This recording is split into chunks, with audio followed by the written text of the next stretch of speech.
নমস্কার, আমি শিল্পী মিদা বেহালা থেকে এসেছি খুকুমনির রান্নাঘরে। আজকে আমি করছি কাতলা মাছের রেজালা। কাতলা মাছের রেজালা করতে কি কি লাগছে আমি দেখিয়ে দিচ্ছি। কাতলা মাছের রেজালা করতে কাতলা মাছ তো অবশ্যই লাগছে। আমি একটু বড় বড় 4 টুকরো মাছ নিয়েছি। সাথে নুন আছে, টক দই, চিনি, রসুন বাটা, একটা মশলা, গরম মশলা, তার সাথে জিরে ভেজে আমি গুঁড়ো করে নিয়েছি, কাঁচা লঙ্কা বাটা, আদা বাটা। আর এই পেস্টটাতে আছে, একটা পেস্ট রয়েছে, এটাতে রয়েছে কাজু বাটা, তার সাথে পোস্ত আর চারমগজ কিছুটা দিয়ে বেটেছি। আর একটা হলো পেঁয়াজ সেদ্ধ করে আমি বেটে নিয়েছি। কাতলা মাছের রেজালাতে পেঁয়াজ সেদ্ধটাই ভালো লাগবে এবং ভালো হবে। আসলে এবারে আমি রান্না শুরু করে দিলাম। কড়াতে তেল দিয়েছি, তেলটা গরম হচ্ছে। আমি অলরেডি মাছে একটু নুন মাখিয়ে রেখে দিয়েছি। এটা তো কালার হবে না, সাদা হবে, তাই শুধু নুন মাখিয়ে নিয়েছি। আর একটা টিপস বলি, আমি একটু নুন দিয়ে দিচ্ছি তেলের মধ্যে, তাহলে মাছটা ওল্টাতে খুব সুবিধা হবে।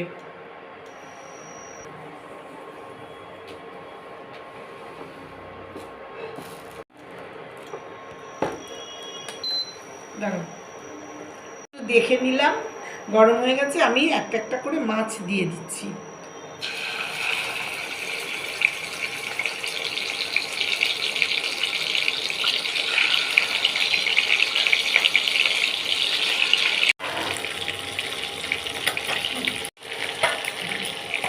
আমার মাছ ভাজা হয়ে গেছে, আমি এবার মাছটা নামিয়ে নিলাম। মাছটা তুলে নিয়েছি, এবারে আমি একটু ফোড়ন দিচ্ছি। একটু গোটা গরম মশলা দিলাম, একটু দারচিনি দিলাম, এলাচ দিলাম, শুকনো লঙ্কা দিলাম 3টে, আর একটু তেজপাতা দিলাম। দিয়ে বেশ একটা সুন্দর গন্ধ বেরিয়েছে। এবারে আমি দিয়ে দিলাম আমার সেদ্ধ করা পেঁয়াজ পেস্টটা।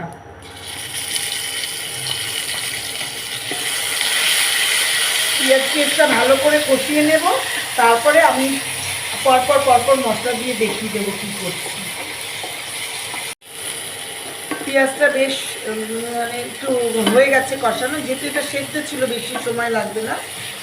এবারে আমি দিয়ে দিলাম এতে অল্প একটু আদা, একটু রসুন বাটা দিয়ে একটু ভালো করে আমি রসুনের গন্ধটা ছাড়লে তারপর আবার অন্য মশলা দিচ্ছি। রসুনটা বেশ গন্ধ বেরিয়ে গেছে, তার মানে রসুনটাও ভালো করে কাঁচা গন্ধটা চলে গেছে। এবারে আমি দিয়ে দিচ্ছি একটু টক দই। টক দইটা না সবসময় ফেটিয়ে দিতে হয়, নাহলে ফেটে যায়। আমি 2 টেবিল চামচের মতো টক দই দিলাম। এবারে আমি দিচ্ছি 4 টেবিল চামচের মতো কাজু বাটা। এটা না একটু জল বেশি হয়ে গেছে।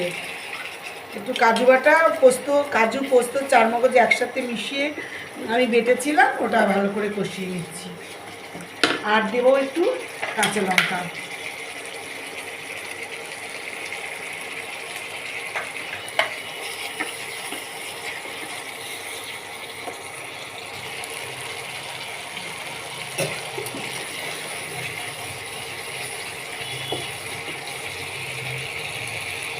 আমি একটু মশলা দিচ্ছি, জিরে, গরম মশলা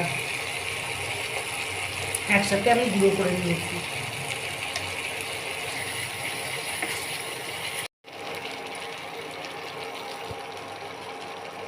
এবারে আমি নুন দিচ্ছি।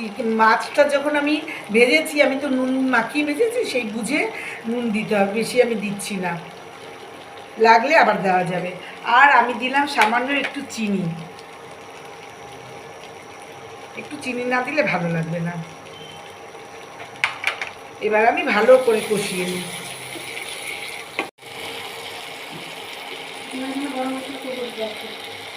আমার মশলাটা কষানো হয়ে গেছে, দেখতে পাচ্ছেন ভালো করে তেল ছেড়েছে।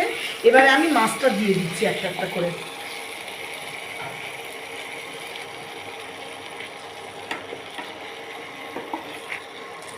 মাছটা দিয়ে আবার একটুখানি আমি জল দেব, আর লাস্টে নামাবার আগে একটু ঘি, গরম মশলা দেব।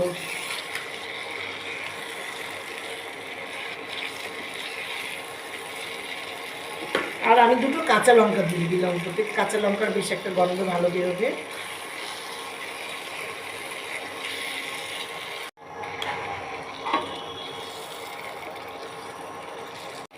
আমার মাছটা হয়ে গেছে। এবারে আমি নামাবার আগে একটু ঘি দিয়ে দিলাম, একটু গরম মশলা দেবো, বেশ একটা বাসি বাসি ভাব আসবে। আমার কাতলার রেজালা হয়ে গেছে। এবারে আমি একটা অন্য পাত্রে নামিয়ে নিচ্ছি। পোলাও ভাত যে কিছু দিয়ে খেতে পারবেন। আমার তৈরি হয়ে গেল কাতলা রেজালা। এই যে দেখুন, আপনারা এইভাবে বানিয়ে খাবেন। চ্যানেলটাকে সাবস্ক্রাইব করবেন, ভালো লাগলে লাইক কমেন্ট করবেন। নমস্কার।